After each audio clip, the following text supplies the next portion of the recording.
been discussing it kind of with our potential client, just dropping, because maybe it's going to lead us somewhere, maybe it's not interesting to you, but I'll just drop it on you, is that interesting case that I have.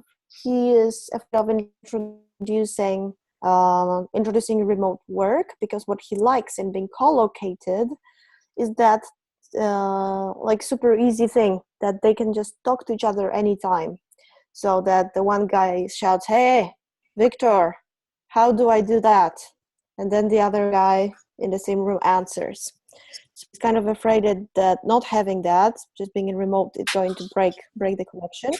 I'm when it comes to these kind of shout outs in one room, I'm kind of both positive and negative, because positive, it's just, it's communication, it's you're being in person and so on. But from my point of view, it can also be disruptive. I've experienced that disruptive, that I'm actually focused on doing something, and everybody keeps on distracting me anytime they want. I cannot get my shit done. I mean, I feel like this guy's fear that he's going to lose it is kind of interesting, because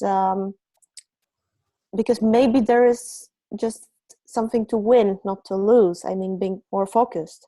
But he still claims that this is the part of their culture, that they are so close, that are like family, sitting in the living room, just chit-chatting all the time. So when it comes to the topic of communication, this is something that's been on my mind for a couple of hours. Super interesting to me. So like the culture of real-time communication versus how do you implement it in the remote environment, or maybe you don't, or maybe you use Slack for that, instant messenger, or there are different ways to go. Yeah, it's a nice one, Svenna. It triggers quite a lot of thoughts, because I work part-time with a software company where there's also a culture of you have to be there at the office. We're divided over three rooms, but then there's not much communication. People don't shout to each other. They shout a little bit, but I don't know. I think it comes down to habits and manners. Because with the Teal platform team, what happened just recently, Renee said, Stefan, can we come online in a minute or so? And I said, yeah, fine. And there's a spontaneous discussion online on Zoom when you want to. So I find it, a big contrast. In a virtual team where you know each other well, maybe that's one of the reasons. You can just come online whenever you would like to, and when there's a real thing to be discussed. Whereas in an office, you can spend the whole 8 hours or whatever sitting there, but not really communicating with each other. So I think there's I don't know. I'm just chit-chatting a little bit away. No, just thinking out loud, and I love this. Well, yeah. I totally get what you mean, because I've also had kind of working experience being co-located and actually not talking to each other. On the other hand, like my most recent experience when I was a part of a remote team, there was a kind of cultural misunderstanding, even though that we were a small team, because there was only 6 of us. Mm-hmm. So not such a large team. The thing is that I really hate being pushed and being made to be looking at my Skype window or in any other instant messenger all the time, and that I have to react whatever happens. And this could work provided that there were really rules set up with everybody else, that this is really only for urgent stuff, like that it cannot wait. But my impression is, and pretty much it's in all the teams that I had, and it actually affects not only remote teams but also the co-located ones, people are absolutely unable to tell the difference between important and urgent.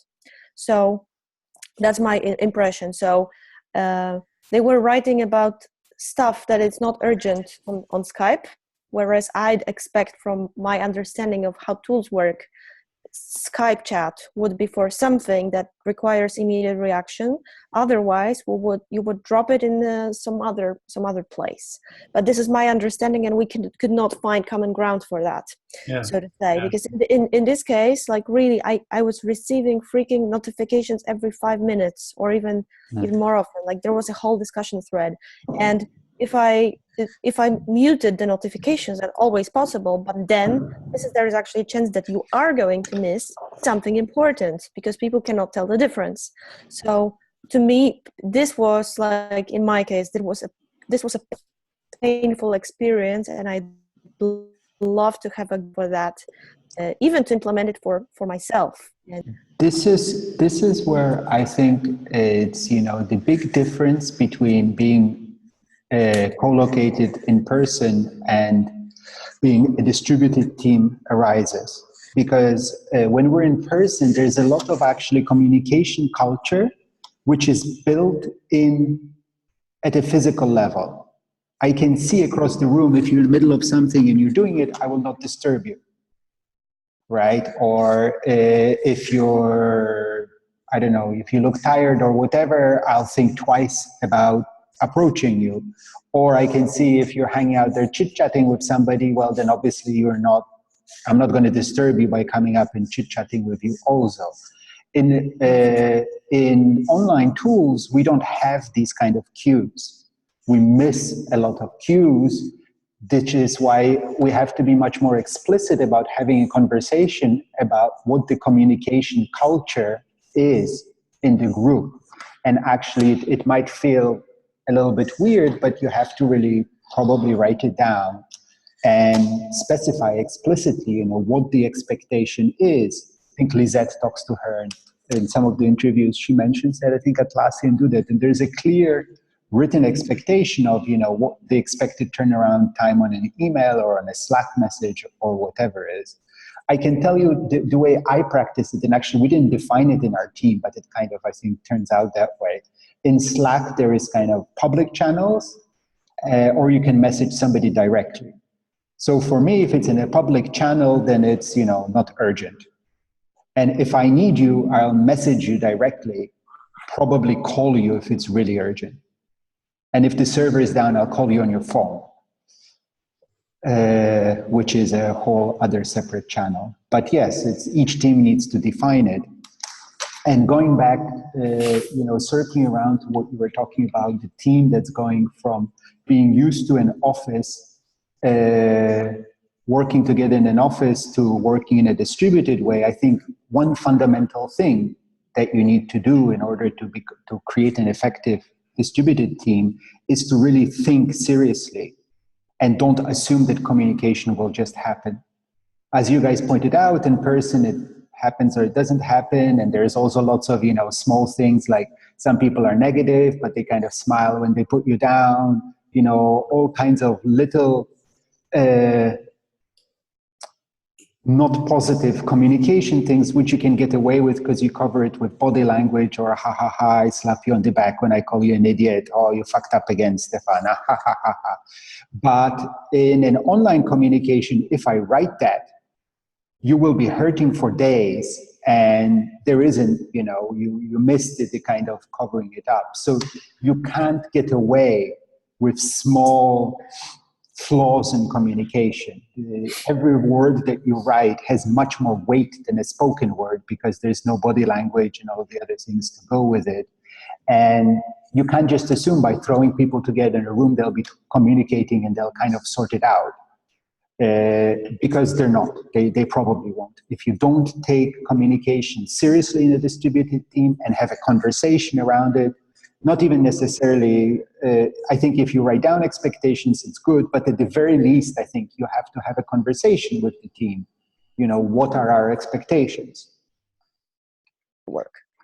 I tend to both agree and kind of disagree, because I definitely agree on that you have to be taking it seriously, but my experience also shows that so often, even for a co-located team, people don't take communication seriously, and this is when things start to fuck up. It's just the thing that communication is super hard in general. Like, it seems to be easy, but it is hard. But it's even harder for a remote team. So if you don't have your communication going well in a collocated environment, then things are going to go terribly wrong if you go remote. So I think Yes. it's just like a level hard Yes, of communication. I think it's just, I mean, of course, if your communication is bad, eventually your team will kind of break apart, but I think it'll be much faster in an online environment. I think like you have almost no, you know, at least in a co-located office, people have to show up and they're in the office together. Hello, Heidi. We're talking about what happens when communication goes wrong. So comparing, so what I was just started saying is that I think in a distributed environment, in a remote team, just things go pear-shaped much faster. You know, if everybody's in an office, they might not like each other and give each other ugly faces, but just the fact that they have to show up in the office every day somehow pushes the work forward. If you don't like the people, you just stop showing up at the calls. And I think in a distributed team, it falls apart much faster. But yes, fundamentally, I think good communication is good communication. You know, I'd also add to that the thought that came to my mind, that on top of that, there is also this thing, how much people are motivated to fix communication, or if they don't care. Because this is like a, let's say, so to say, different issue. I've experienced a couple of times where people just want to keep the job, but don't have any intention on like just to try even to improve their situation. So everybody knows that everything is fucked up, nothing works correctly, but also there is nobody that wants to fix it because people just don't care, they want to do their job, and so on and so on. So this is also another thing. What I'm saying is that I think there are going to be cases where communication in a remote team does not work correctly, but the team still sticks together because people just want to somehow stay there, and they put up with the terrible situation that they have to live with. I think that's my thought. You might absolutely disagree. I'm very open to discussion. Yeah.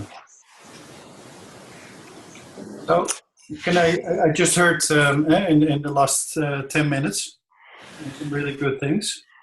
I wrote down that it's really important to become more conscious of communication and that it can be hard. So even harder online, and that we need some basic rules. How do we deal with Slack and all these channels and when it's important, urgent.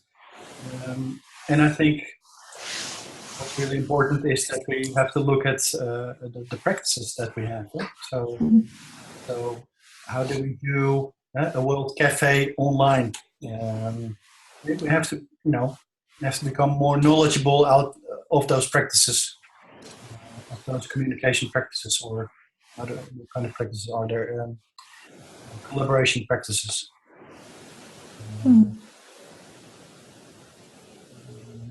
I see you all. I like what you said about what are the rules of the game sort of thing, in the sense of communication. Yeah. We've just set up a distributed team, and obviously communication was a key element in terms of how do we agree the tools that we want to use, and that was quite technical and didn't inspire anybody, but we agreed them.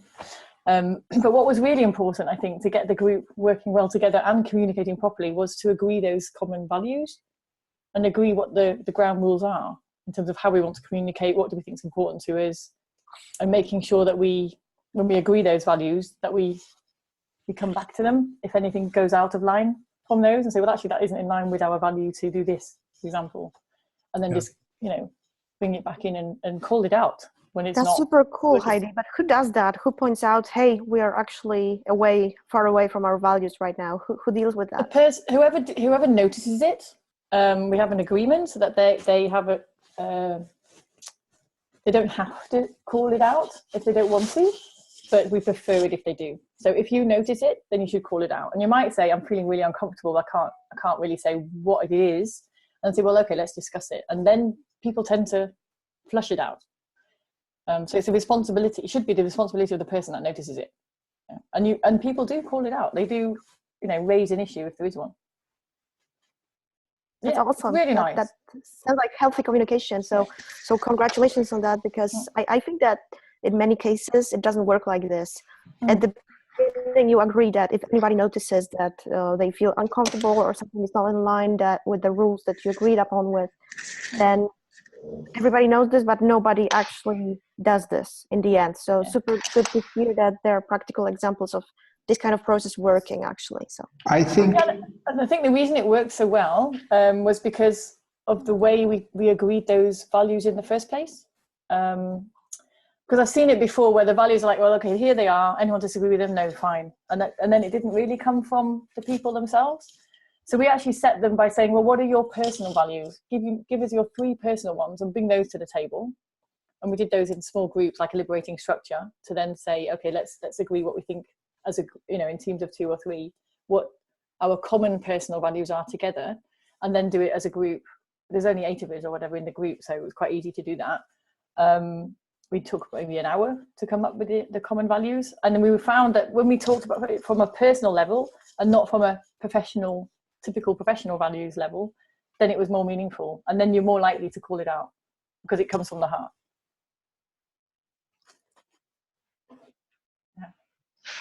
Angel? Thanks. Can you go on mute? Thanks. No, so it's super interesting what you're talking about here. And I totally congratulate you, Heidi, on having a team that's communication conscient, because that's not something that pops up suddenly. It's something that people usually have, or they learn it over time. But and in connection to that, I have a couple of interesting points, I think. One of them is that when you're building a new team, or you want to improve current communication of your team, I think the leader's role, or maybe a coach's role, or maybe a combined role of this is really important, because there needs to be someone that sees that something doesn't work.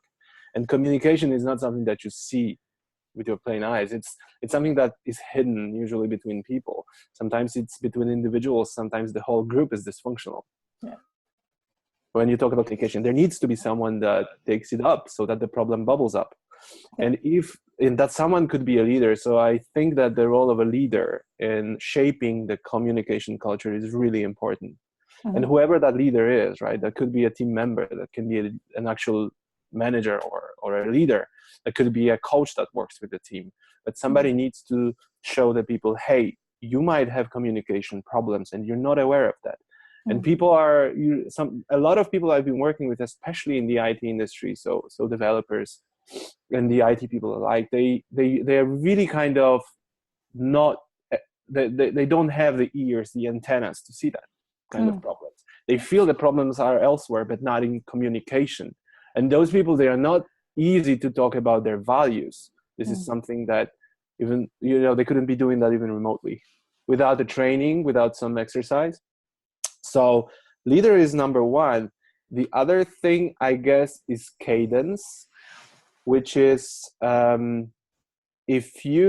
that's why in Scrum, for example, you have these daily Scrums, because whatever piles up, and if you don't see each other, stuff is bound to pile up.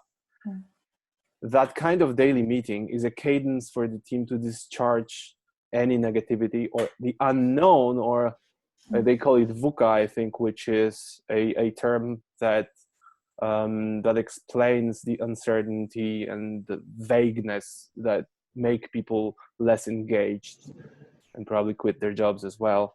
So that uncertainty is discharged when people meet and talk openly in rounds like we do now.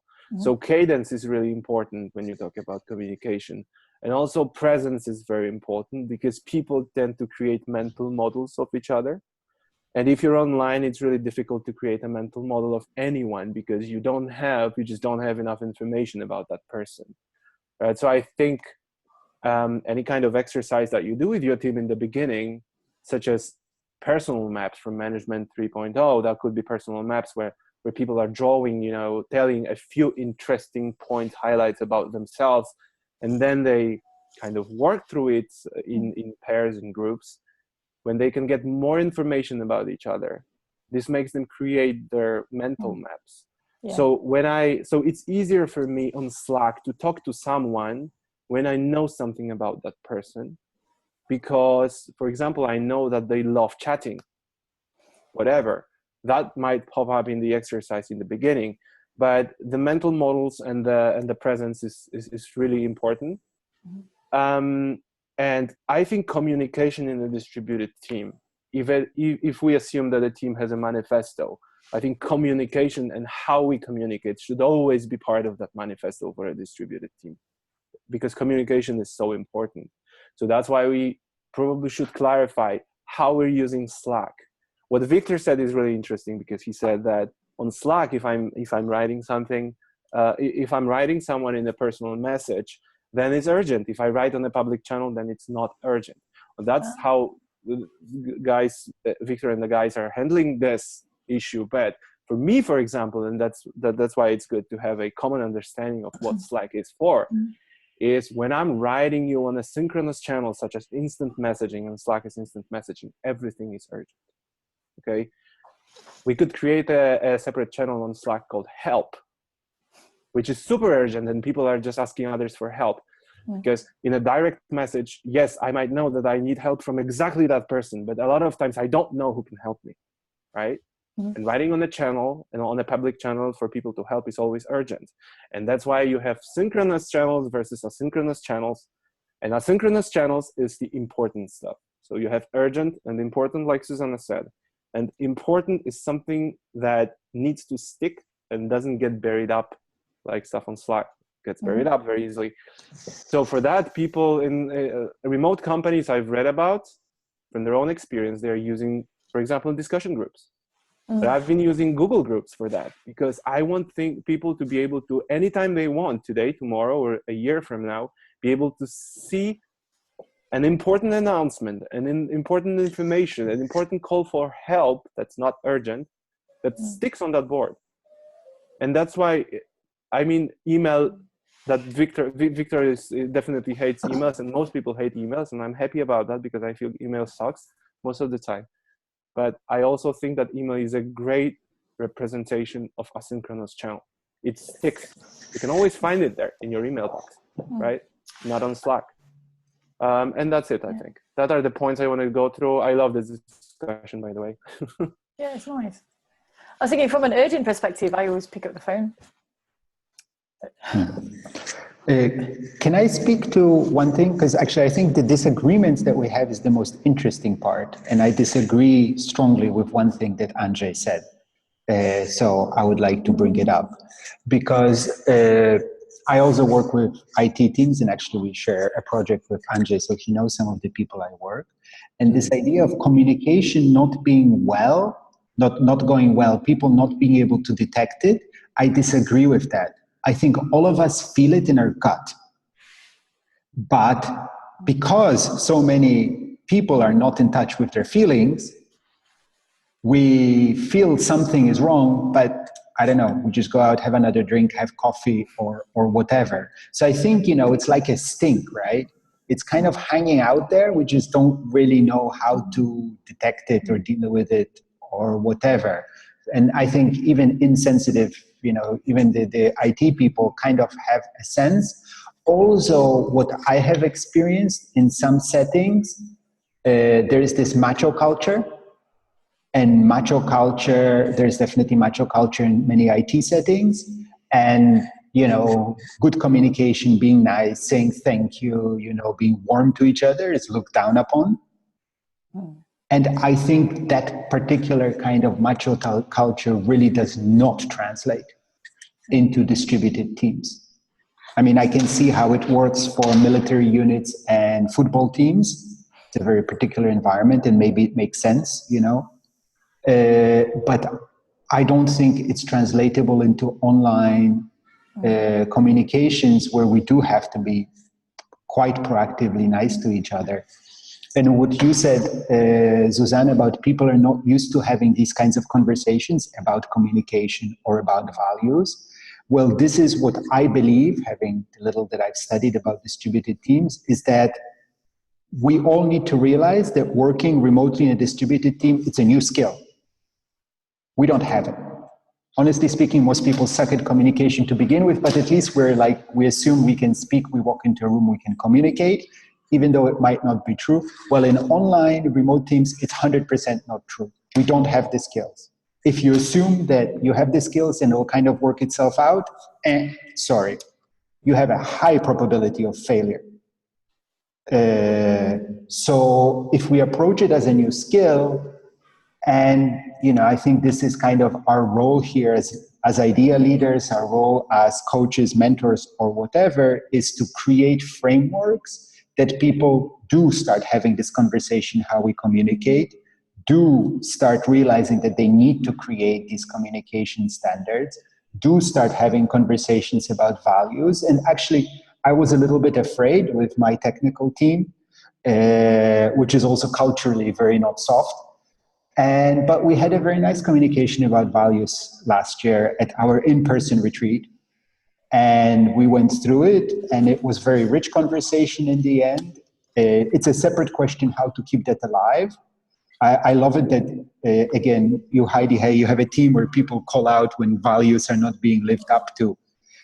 I think that's hard. I have this idea, and again, it's just my theory of maybe it's possible to create some sort of regular rituals where the team goes back and reads through the values like every half a year, every year at the big summit. This is what we said our values. Are we living up to it? Sorry, did I say something wrong, Susanna? Sorry, that was Andrzej, Andrzej sobie nastawiał kolano. No idea how it is in English. Like he was cracking his knee. Okay. So it was, as long as it wasn't something that I said. Anyways, so my point is online distributed work is a new skill, 1. 2, it requires us having these kind of maybe soft or different kind of conversations, which might be uncomfortable for certain people. Live with it. It's a new skill. Learning a new skill is always uncomfortable. And 3, my idea is again, it goes a little bit to the cadence with Andrzej, but it's not a weekly. I think I don't know what the right time, every 3 months, every 6 months, every year, that we come back through to our foundational things that we've agreed on and review them and ask them if we're living up to them. I think if you're really connected to those values, you don't need to keep revisiting them. You know them. They're part of you. And I think if you have someone that comes into the group and they're not comfortable with that, maybe they're in the wrong group. And so I think that the group will evolve with the people that fit, and the right people will end up being there for that group. Yeah. One thing I really liked about what Andre said was sharing stories. I think that's also really important in terms of sharing the stories and learning about each other. Because when you're distributed, you're not creating stories together physically because you're not together. So therefore, you have to share the stories and their mental pictures. And I really like that in terms of distributed teams doing that on purpose, kind of like doing that purposefully to get those stories, to share them, to learn about each other more. Yeah. If I can add up on something, I also loved what Andrzej said and just being very human with each other. So I just wanted to add that sometimes it is about finding, so to say, the right balance between establishing the rules for our communication. So which tools we use, when email, when Slack, what are our values, and so on and so on. But I think also that we don't want to get to the point where we have everything like established, because like in let's say in life, like with your friends, with your family, with the people that are around you, there's no like super strict rules. So I don't think we also want to overcomplicate it to some extent. We don't want to be robots. We want to have some framework, but not only processes. We want to have some freedom and like the culture that also creates itself based on what we've established, right? So that it's just not getting too far with planning processes and frameworks. Just like have some basics, and then let's see where it goes, and then maybe we need some more, maybe we need some less, I don't know. But let's stay human in all of this. Yeah, I mean, the suggestion that I made, maybe it wasn't clear enough, is that you don't have to write everything down, but you need to have conversations about it. So, you could just have what are our expectations on response to emails and have the conversation, and then it just kind of becomes oral, natural knowledge. But it's important to have that conversation, even if it doesn't result in a written blog.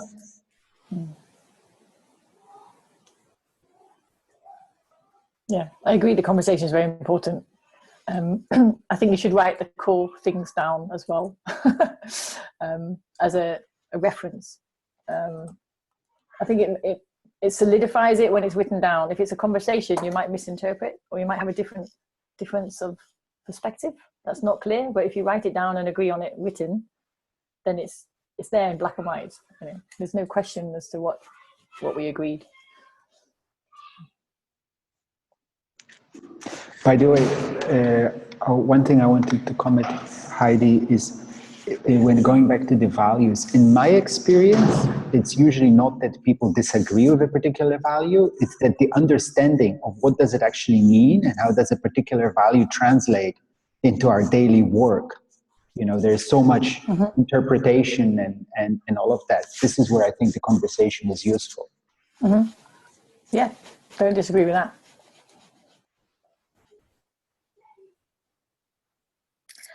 Yep. And well, you first. Go ahead. Just wanted to say that the thing that I really liked while being a part of a remote team, the previous one from Crossover, is that we had meetings that were purely delegated for fun, connecting, just laughing together, so that we have a place and time to do that, not to do it if somebody's late to the meeting, or before somebody arrives, or if we have some time left when we are done with establishing things. I think it's super important.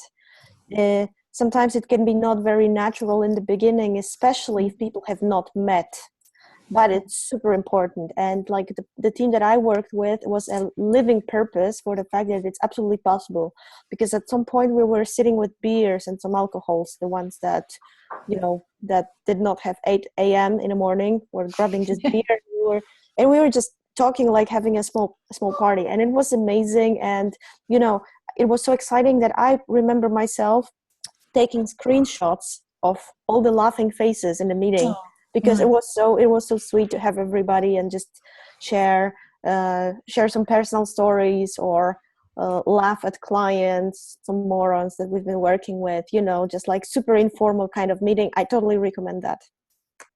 How often did you do that? Once a week. Once a week. And how long? Once a week, half an hour or so. Oh yeah, okay. Yeah, I love the idea.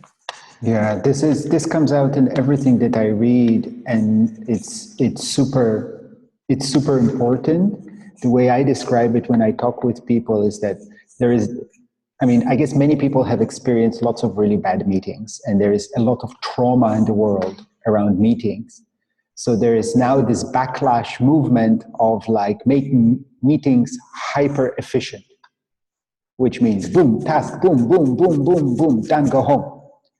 And I appreciate the urge to get things done, but I think what can happen if these are the only kind of meetings that you have in your distributed team, then you don't have that human time, right? Which you could have either scheduled at the beginning or all of that. And I think what you can end up with is meetings that are incredibly efficient and a team that's not effective together because they haven't built the human relationships, and then have all of that. So I think you can become over efficient in your meetings, thus becoming ineffective as a team. I think it's a key thing that's very important. Yeah, and maybe what I've been seeing in working with remote teams is some meetings, they do require facilitation, some others don't require facilitation, but you should never rule out that facilitation is something needed, because a lot of times I've been in meetings where you have 5, maybe 10 people in the meeting, and the whole discussion is, for example, dominated by 2 people who are starting a conversation with one another. And because this is a distributed environment, people are too afraid to speak up and to just interrupt those 2 people. and their discussions just go on. And I've been seeing that a lot. And what it causes is detachment from the other members, from the other participants in the meeting. So in these cases, there needs to be someone that, again, can be a member on the team who participates in that call, but someone who will say, stop, guys, let's move on, let's have a discussion. So in a way, I think that getting shit done should be the reason why most meetings exist, not the ones where you just socialize, connect, and drink, like Susanna said. But most of the meetings should be around getting stuff done. But again, those meetings should be interesting, and they should invite conflict in a positive way. Not people fighting, but people confronting ideas. Because what it does, it makes meetings exciting when there's a conflict, right? But when you have this kind of meetings, obviously there needs to be some kind of facilitation, unless the group is really self-organizing and they can, people are so empowered that anyone could just interrupt some two people having a fierce conversation, then it's great. But most teams cannot do that, so there needs to be someone who kind of facilitates that. Yeah, I like that. It comes down, it triggers the thought that we need all kinds of different meetings online. So maybe different practices. I mean, you could have, how do you do, like I said earlier, a World Cafe online? How do you do really something where you have to come up with new ideas? There is free floating and maybe laughter, and it's really important. So I guess, you need sort of almost a handbook for that with the basic principles. I always call it meeting structure. Yeah. And that I've been introducing that in teams that worked in a collocated office space and in a distributed environment. And you basically, whatever you're doing, if you're building a collective, if you're having a project online, if you're having a company and you want to just run meetings in there, there's a structure. You have meetings that will be on an operational level, the meetings that will be on a tactical level, the meetings that will be on a strategic level, and the mission that will be on a visionary level. You have 4 levels. I haven't made this up. This is Patrick Lencioni, but I really like that kind of structure because it gives a context to a meeting that everybody contractually agrees to when team is made up in the beginning. So yeah, I totally. You just remind me of the 4 levels: tactical, visionary. Do you say operational? Operational, tactical, strategic, and visionary. And visionary would be that off-site meeting 2 to 3 days when the teams meets up, in person, and they are together forging the vision for the whole organization. That's like. Yeah, the thing is, Andre, I don't quite agree with the vision, and that's offline 2-3 days, because then you sit together out in the countryside, and the really good ideas have to come, and then you probably have a meeting like that only after a couple of months. Once in a couple of months, definitely not more. So I would argue that we you need those kind of meetings very frequently. So you have a leader of the meeting, so who guides the structure, who facilitates, needs to know, okay, now we have to go on and free float and let's do some crazy things that trigger our thinking really in a creative way, because you need that all the time. You need that all the time. It's happening. Usually it's happening once in a couple of months, maybe once a year. I've seen that in distributed teams, that this kind of, because all that distributed teams have retreats, like, because they believe that you have to meet up in the beginning, spend some time together before you go online. So then there's visionary meetings when they really are having a retrospective of last year's operations, and where are we going to be in a year from now, maybe 2 years, maybe 5 years from now, whatever. But you have to do that, and you have to combine that with intoxication, for sure. You have to drink alcohol together as well on that kind of meeting, I believe. If you don't drink, you don't have to drink, but this socializing part is also important, right? So if you mix that together, it really builds bonds between people, and it's much easier to work fully online and afterwards. Yeah. Mm-hmm.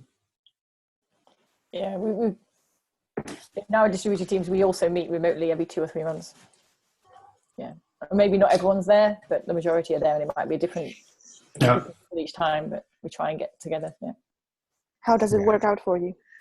It's awesome. It's the best time. It really helps us reconnect and rebond, and we just move at a much faster pace. It gives it a big kick push, and gives us energy for the next sprint. Yeah.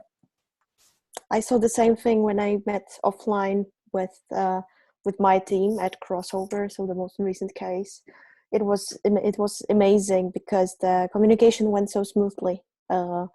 Then afterwards, somehow I don't know what exact magic it is, but it somehow helps. This is exactly my experience. Yeah, definitely.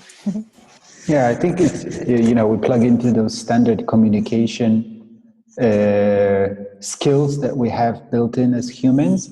But also, I find for me, these retreats are good because they are special.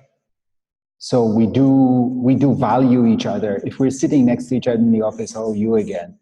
And here's like, my God, I get to see you in the flesh just for 3 days. This is a special time. Appreciation. Yes. We feel much more gratitude for being together and being with each other. Yeah. Can I just show you something I came across recently, which gives a little bit more detail to what I was saying. Let me just quickly share the screen, and I'll send the graph to you.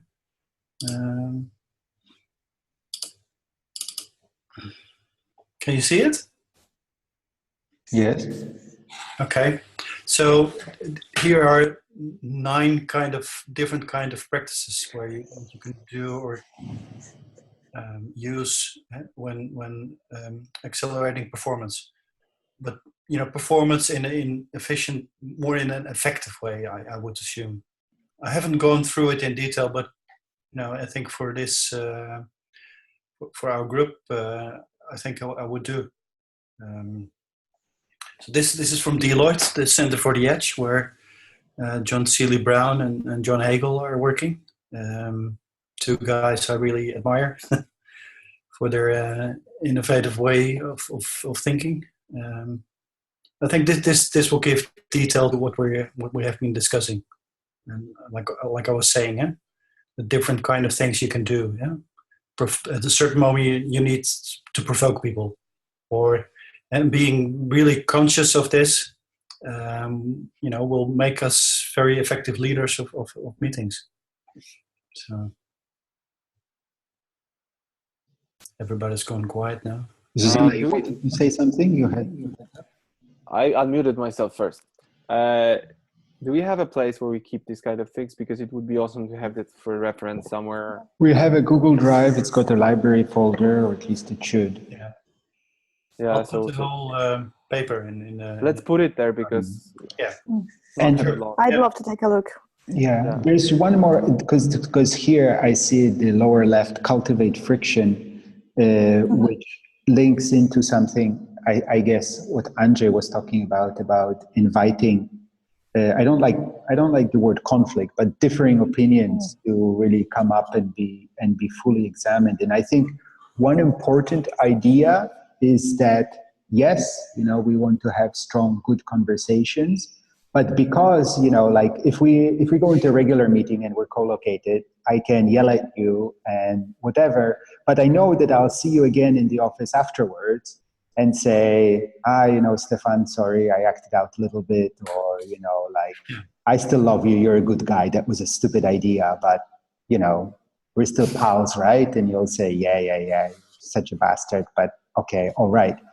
But so we have this option, right? We see each other in the bathroom, in the kitchen, in whatever. If it was a big flare up in the meeting, we might even decide to go out for a drink after work, right? And kind of, as Andrzej suggested, let the alcohol smooth the wounds. In a distributed team, we do not have this option, which means that unfortunately, you do have to become much better at empathic communication, nonviolent communication, or some other ways, so that you do not go into direct conflict. You do not go into, aggressive mode. The shit doesn't start to get flung around the room, because any damage that you do, any hurtful words that you say are going to be much, much harder to take away and possibly not possible, which goes to me again, I really believe, I'm interested what you think, is that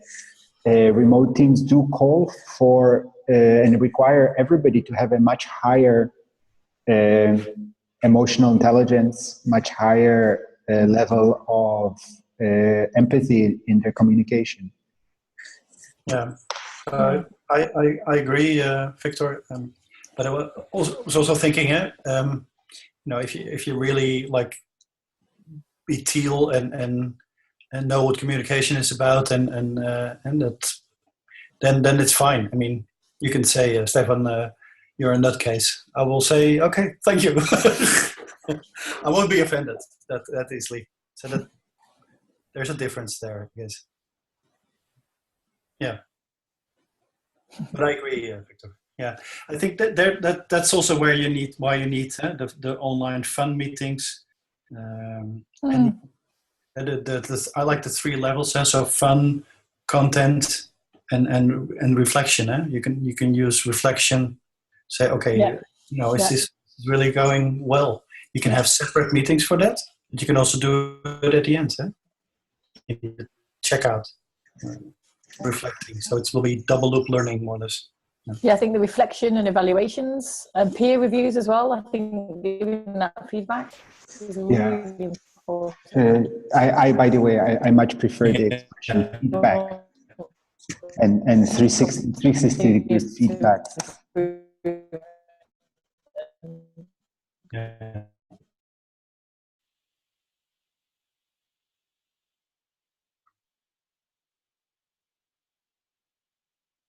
Say it again. I think he's frozen right now. Sorry, is it mine? Did you hear that or not? No, I couldn't. You can hear it. Oh. Hello? It's definitely Meetings. And do you also do kind of regular peer reviews and evaluations, reflections? I don't work with this team anymore. I used to, and we didn't have peer-to-peer feedback sessions. We did not. I wonder how this would work, especially in the setup of the team that we had, because it was like we were all independent consultants working with completely different clients. So we were actually not intersecting at all, our work. Oh, okay. So it's not really relevant. Yeah. Victor, I think you're back. Yeah. I was just what you said. We couldn't hear you. Do you want to say I was just saying I have an allergy now or aversion to the word evaluation or review because it requires some kind of judgment. I am a big fan of feedback and 360 degree feedback. And there's some tools actually coming up for that. But yeah, it's again, I think feedback is hard, especially if you're trying to feedback everybody around you, and it goes into everybody requiring to have the skills to communicate how they feel or how, their opinion about somebody else in a way which is not going to be hurtful or which is not going to, if you're communicating to your superior in a way which is not going to cause you trouble. But also, I think in a distributed team, each of us is much more responsible for communicating our own needs, right? If the way, Andrzej is around, if the way Andrzej, communicates to me or something is making me unhappy, I cannot assume, like in a physical environment, he will see that on my face, right? In a distributed environment, I can't hope that, he'll see my unhappy, sad face whenever he makes a certain comment. I need to be proactive and say to him, look, the way when you communicate, I'm not thinking of a concrete example, I'm just picking people at random. When you say that thing, it makes me feel unhappy because of such and such. Could you change your language or something like that? So there is, I think, a much higher degree of responsibility for the communication. Yeah, you have to speak up, definitely. Yeah. I met Frederic Laloux in November in Bilbao, and we were talking about evaluations and peer reviews. And I get that you don't like the idea of judgment, but actually it depends how you do it. So it shouldn't be judgment, it should be observation, it should be insights, rather than, judgment. So he was saying that a really cool way of doing it that he's seen through all the teal businesses that he's been looking at is a very simple one, which is if you ever, if you get in a group of people, or maybe one-to-one, or it might be up to 5 people, to do a very simple peer review where you do 3 things about yourself that you really appreciate, and 3 things about yourself that you would like to improve. And then for each of the other people in the room, you do 1 thing about them that you appreciate and 1 thing that you think will help them improve. And then you share it, and you do each, 1 person at a time. They do their own 3 first, and then they hear the 3 appreciations from everyone else, and they reflect on that. And then they do the 3 things that they would like to improve for themselves. They hear the opinions from all the other people, the insights from the other people about the 3 things, each of the 1 things that they come up with that they can improve. And then from that, they then go, okay, well, what can I do in the short, medium term to improve? And they set themselves like their own targets or goals if they want to. And then they do that for each of the people. And that's actually really nice. We practiced it in our group when we met. We did it face to face though. We did it when we met at the retreat last time. It was so nice. Yeah. Lots of tears and joy. It was good. Yeah, sounds great. Susanna?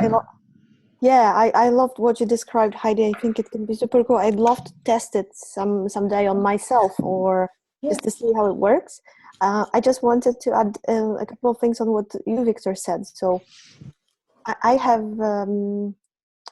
think that actually sometimes written feedback can be super beneficial, and I personally really like it because I have sometimes a problem with, when somebody approaches me kind of like, I don't know, even out of the blue.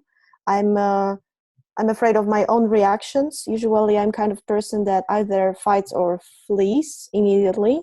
So fighting back when I hear some words of, let's say so-called negative feedback, or the feedback that would help me improve, the reactions that I might have in a live conversation might not bring us anywhere, because it's going to end up in a conflict. So in most cases, I usually prefer, even for the harder feedback, to be written, because then I can read it first, get angry, but think for a while, and then read it again. And then I'm going to take something out of it for myself. And then we can have maybe a conversation about it. But I have to, I'm going to digest it in a better way. So I think that for a certain kind of people, this is super beneficial, not only in remote teams, but also in a co-located teams or any teams. Yeah. So we're close to end of time. I propose we do a closing round, and I would like to start. So actually, for sure, written is different than spoken. Both are valuable. We've, in our team, started using a format which we borrowed from, I forgot the name, this Hungarian software development house that went self-managing. Christoph there recommended, and the format that we had is written.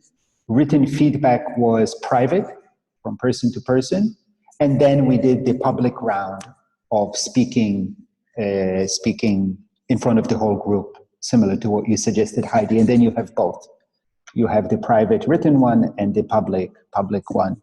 And what I really loved from what you pointed out, Heidi, and I think this is also key to this online communication being effective, is we all need to become much more explicit with gratitude. And really, when somebody says something, you have to say it, because they won't see you smile, they won't see you happy when you do something. So it is very, very important. And I think, in reviews and things like this, it's important to create space that we're not just complaining about everything that went well, but we also have the space to mention the things that went well. And this always surprises me, because half of the things I kind of expect, And then the other half is like surprising. Somebody says, "Oh, you did that," and it made me, and I was like, "Oh, really? I did that. I'd forgotten about it." But it's, now I know that this is something that is good for you and positive, so I can act on that. So being explicit with the gratitudes, creating a space where we, when we do reviews, we also analyze the good, not just the bad. Really creating a culture where we say thank you and say our gratitudes, I think, is absolutely key to great distributed team.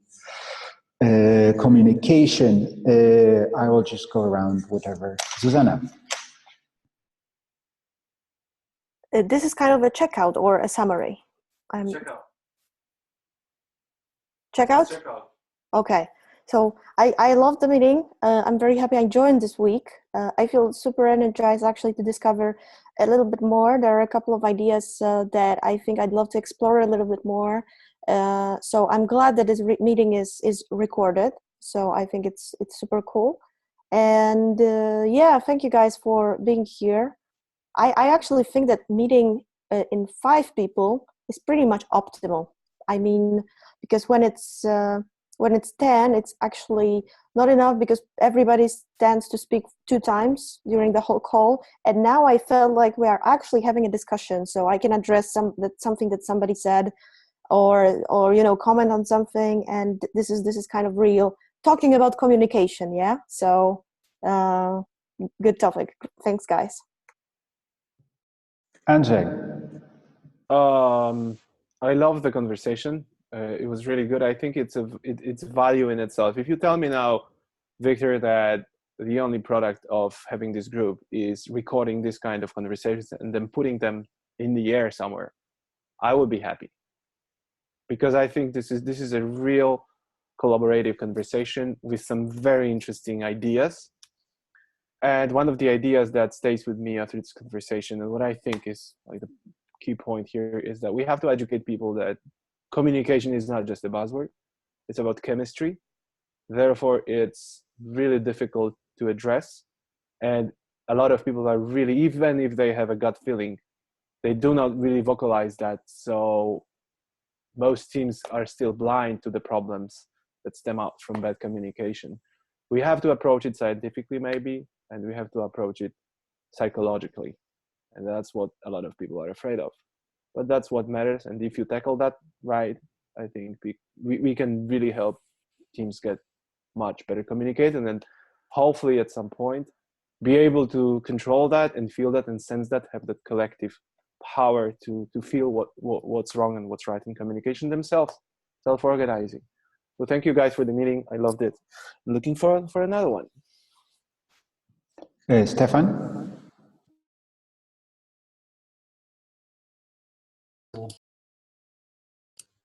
Sorry, I'm still on mute. Yeah, I think through this meeting we have become more conscious of communication, which is great. Basically, that says it all. And yeah, I agree with the group of 5 because the size of you guys on screen is large enough to to still see what you're doing. So that is much better. And I think one of our first meetings with 10, also maybe that was the connection. People started moving around like robots a bit, which made it a bit crazy. No, I loved it. And maybe we can, Andre, you said put it out in the air. If you upload it on YouTube, you can even download the scripts, so you can get all the words, everything we said written down. So why not work with that and see what has really come out of this and bring some structure to that. Thank you, guys. Thank you. Heidi? I really enjoyed it. It's nice to connect with you. Thank you. I've been quite absent and busy. So I'm keen to see what else comes from this with the next ones. I think I took a lot from the meeting today. I like the discussion and the insights I've taken from this as well. So I'm feeling connected.